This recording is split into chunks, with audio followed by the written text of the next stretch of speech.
फखर यूसुफजई साहब ने मेरी तब मदद करी जब मेरे पास पैसे नहीं थे, और जब मेरे पास कुछ भी नहीं था। और जबरदस्त। ठीक है, और आज मैं करोड़पति अरबपति बन जाऊं, मैं बोलूंगा कौन फखर यूसुफजई है, मैं तो पहचानता ही नहीं आपको।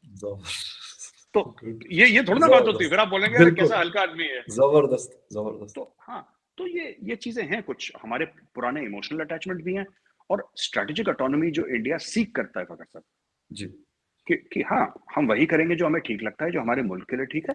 और हम किसी को धमका नहीं रहे, हम किसी को न्यूक्लियर धमकियां नहीं दे रहे, बिल्कुल। हम किसी के ऊपर जंग नहीं कर रहे। लेकिन you can not dictate to India, वो थोड़ा सा दिक्कत हो जाती है हमें ना। हम लोग हमारा पास्ट भी ऐसा ही, हमारा जो माजी है, हमारा जी माजी भी ऐसा है कि लोग यहाँ पे भूखे सो जाएंगे, आप इनको ये नहीं कह सकते। भारत में कोई सुनने को किसी की तैयार नहीं है कि यहाँ पे, मैं एक छोटा सा एग्जांपल आपको देता हूँ। जी प्लीज।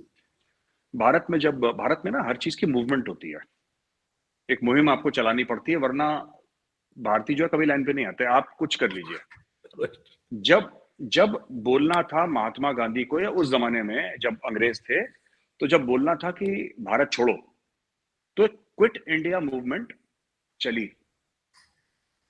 जब बोला कि हमें अपने खुद के कपड़े पहनने, हमें अंग्रेजों का ये लिबास नहीं पहनना, ये मैनचेस्टर की मिल से जो जी कपड़ा आता है ये नहीं जी पहनना, तो उस समय हमारा स्वदेशी का आंदोलन चला। जब इंडिया में बोला कि अ, फसल जो है और बढ़ानी है हमें, और हमें सेल्फ सफिशिएंट बनना है फूड ग्रेन जी में, जी हमें बाहर से नहीं लाना, तो फिर हमने ग्रीन रेवोल्यूशन चलाई। व्हाइट रेवोल्यूशन से दूध के लिए, मिल्क प्रोडक्ट्स में सेल्फ सफिशिएंसी के लिए। जबरदस्त ये मैं जबरदस्त। 70s की बात कर रहा हूँ, पुरानी बात कर रहा हूँ। जी तो यहाँ पे हर चीज एक मुहिम है, यहाँ पे बिना मुहिम के भारत में काम नहीं होता। ठीक। आप हाँ, आप भारतवासी को ये बोल दें कि तुम ये काम करो, कभी नहीं करेगा वो। और हिंदुस्तान के हिसाब से कश्मीर के मसले का हल कुछ और है, जब हिंदुस्तान ये माने कि कश्मीर का मसला हल हो चुका है। अगर हम दोनों एक ही चीज मानते तो फिर यह जी मसला 75 साल पहले हल हो चुका होता है। जबरदस्त। दोनों मुल्क अलग मानते हैं ना। और वो ठीक है कि ये सब तो कहने वाली बातें हैं। लेट्स आज थोड़ा सा जो है हकीकी चीजें, हकीकत वाली बात है, वो कह देनी चाहिए जी फकर साहब। अ, पाकिस्तान का अक्सर ये कहना है, पाकिस्तान का मौजू है कि जो यूनाइटेड नेशंस रेजोल्यूशंस हैं वो होने चाहिए। जी बिल्कुल। ये ये स्क्रीन सेवर है, असली सॉफ्टवेयर कुछ और है। असली सॉफ्टवेयर ये है कि पाकिस्तान चाहता है कि पूरा का पूरा कश्मीर पाकिस्तान बन जाए, साफ सीधी बात है। और भारत चाहता है कि पूरा पूरा कश्मीर जो है, जो पीओके है, जिसको आप लोग आजाद कश्मीर बोलते हैं, जी वो जी भारत में हो जाए। कहानी खत्म हो गई। दैट, एक हम पहले इस चीज को मान लेते हैं, ठीक है। वो राइट। यूएन रेजोल्यूशंस में ये बोला, ये बोला, ये सब ऊपर वो अटपटी चीजें हैं। जो 75 साल से रेजोल्यूशन नहीं हो पाए, वो तो क्या होंगे। मोदी जी का ये मतलब है कहने का कि कश्मीर का मसला हमारे लिए था क्या। ओके। कश्मीर के मसले के दो तीन फेसेट्स हैं इंडिया के लिए। पहला जी फेसेट टेररिज्म का है। जी दूसरा फेसेट, या आप पहला ले लीजिए, टेरिटरी का है जो पाकिस्तान के पास है। दूसरा फेसेट टेररिज्म का है, और तीसरा फेसेट जो है वहां पे लैक ऑफ डेवलपमेंट और पॉलिटिकल इंस्टेबिलिटी का है। जी और चौथा फेसेट आप ये कह सकते हैं कि वहां पे जो लोग थे, उनको उनके हकूक नहीं मिले। जो पहाड़ी थे, जो डोगरा थे, वहां पे दलित थे, वहां पे बौद्ध थे, वहां पे गोरखे थे, वहां पे जी डोगरा, कई सारी कम्युनिटीज हैं जिनको अपना हक नहीं मिला उनका। तो ऐसे तीन चार पांच फैक्टर्स हैं कश्मीर की समस्या के। जी। छोड़ के पीओके वाला मोदी जी ने सारा का सारा सॉर्ट आउट कर दिया। ओके। अब आप देखिए ना, मैं आपको चलता हूं इसमें। पाकिस्तान की वो जरूरत नहीं कि पाकिस्तान की कोई दखल अंदाजी हो या पाकिस्तान की राय हो इसमें। मोदी जी ने क्या करा कि 370-35 से हटा के कॉन्स्टिट्यूशनली कश्मीर को भारत का हिस्सा, जो एक मन में हर समय शक रहता था लोगों के कि नहीं हमारा स्पेशल, क्या स्पेशल स्टेटस है, किसी का कोई स्पेशल स्टेटस नहीं है। देखिए, और मुझे लगता है कि कश्मीर के लिए अच्छा है। क्यों अच्छा है, मैं आपको बताता हूँ। ये कैसा स्पेशल स्टेटस है जो कश्मीरी को उसका हक नहीं दे पाया, उसके यहाँ खून खराबा हो रहा है, ठीक है, उसके बच्चे को तालीम नहीं, उसकी सड़क नहीं, उसको उसकी सेहत का ख्याल नहीं।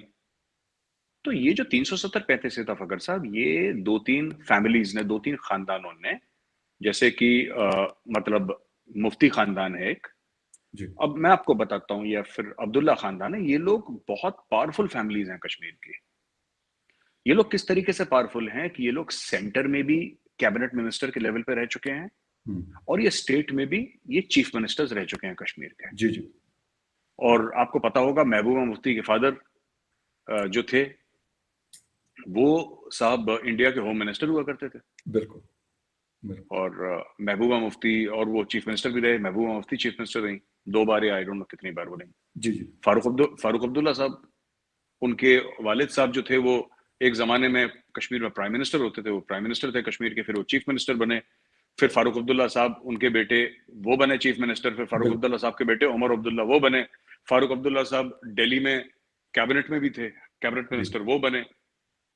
तो ये सब इनका रहा है एक पूरा कंट्रोल। ये कंट्रोल कैसे रहा? अगर आपकी इजाजत जी हो तो 2 मिनट लेके मैं जी। बता दूं। Please sir, please please. हर समय कश्मीरी आवाम को बोलना कि तुम अलग हो, तुम स्पेशल हो, तुम्हारा भारत से कोई लेना देना नहीं है। जी आपने गिलानी का नाम सुना होगा, सैयद अली शाह गिलानी, जी। बिल्कुल बिल्कुल। हुर्रियत के जो थे। जी जी। तो गिलानी भारत को गाली देता था, चले गिलानी की मर्जी। गिलानी ने बोला कि कश्मीर बनेगा पाकिस्तान, गिलानी की मर्जी, चलो। ओह, गिलानी 60,000 रुपए की पेंशन भी लेता था इंडिया से। अब ये देखिए ना, ये क्या करते हैं लोग। ये आप जाके गूगल पे चेक करिए जो मैं कह रहा हूं। जी ये सब लोग जो इंडिया के खिलाफ जिहाद कर रहे थे, इंडिया के खिलाफ जो इन्होंने साजिशें रची, इंडिया के खिलाफ काम करा, हजारों लोगों को मरवाया कश्मीर में जी अपने फायदे के लिए। इनके खुद के बेटे इंडियन गवर्नमेंट के लिए काम कर रहे थे, कश्मीर गवर्नमेंट से पैसा ले रहे थे, सैलरीज जी ले रहे थे। आपने सैयद सलाउद्दीन का नाम सुना है? सैयद जी सलाउद्दीन के 5 बेटे, जो यूनाइटेड जिहाद काउंसिल का चीफ है, हिजबुल मुजाहिदीन का चीफ है, जी। बिल्कुल उसके उसके 5 बेटे government of Jammu and Kashmir के लिए काम करते थे, 4 या 5 बेटे गालिबन। राइट। ये सब पेंशन भी लेते थे, ये पैसा भी लेते थे, ये तनख्वाहें भी लेते थे। यार ऐसे थोड़ा ना होता है। आपको भारत से नफरत है, फिर आप फिर दुश्मनी की तरह निभाइए। राइट। ठीक है ना? जी ये मेरी बात आप समझ पा रहे होंगे, आप पश्तून है, कि दुश्मनी निभाओ तो ढंग से निभाओ, और यारी निभाओ तो ढंग से निभाओ। एग्जैक्ट। ये आधा आधा अधूरा काम मत करो। ये चोरी वाला काम मत करो कि भारत के खिलाफ भी बोलना है लेकिन भारत से हम पेंशन भी ले लेंगे। नहीं, ये सब नहीं। आप दुश्मनी करो तो इज्जत से करो, फिर पूरी करो, शराफत से दुश्मनी करो। तो ये सब चीजें थी। तो एक कौम को गुमराह करा और उनको बोला कि तुम जिहाद के रास्ते। बड़े पीसफुल लोग हैं वैसे कश्मीरी ना, ज्यादातर जो 99% सही तो कह रहे वो अपने वो खुश रहने वाले लोग हैं। उनके दिमाग में जहर भर दिया, उनको जिहाद ये होगा, ऐसा होगा, ऐसा होगा। अच्छा, अभी भी आप किसी कश्मीरी से पूछिए कि अगर तुम्हें आजादी चाहिए तो क्यों चाहिए, उसके बाद होगा क्या, he does not have an answer. बस उसको बोल दिया कि फिट कर दिया उसके दिमाग में तुम्हें चाहिए, और वो रिपीट ऑटो मोड में प्ले करता है कि तुम्हें चाहिए। तो ये जो मोदी जी ने बात बोली थी, मोदी जी ने ये सब चीजें खत्म कर दी वहां पे, बिल्कुल खत्म कर दी वहां पे। टेररिज्म अब वहां पे जो होता है वो लोन वुल्फ अटैक हो रहे हैं कश्मीर में। कोई पुलिस वाला नमाज पढ़ने गया, उसके पीठ पे गोली मार दी, उसके बच्चे को मार दिया, किसी कश्मीरी हिंदू को मार दिया, कश्मीरी पंडितों को अकेले अकेले ऐसे अकेला देख के मार दिया। पर जब हम कहते हैं कि टेररिज्म कम हो गई, हमारा ये मतलब है हम टेरर अटैक कम हो गए नहीं है। Terrorism in the classical sense, जैसे हमने अपने टाइम पे देखी थी कि एक जी। घर में 5-5 6-6 लोग आते थे, फिर वो आर्मी के ऊपर अटैक होता था, जैसे उड़ी में हाँ हुआ था, बिल्कुल। पुलवामा। ये सब चीजें जो है वो काफी हद तक जो है वो कम हो गई, जी और स्टोन पेल्टिंग ना के बराबर हो गई। तो ये सब बिल्कुल। चीजें खत्म हो गई, और टूरिज्म 1.25 करोड़ टूरिस्ट गए हैं वहां पे।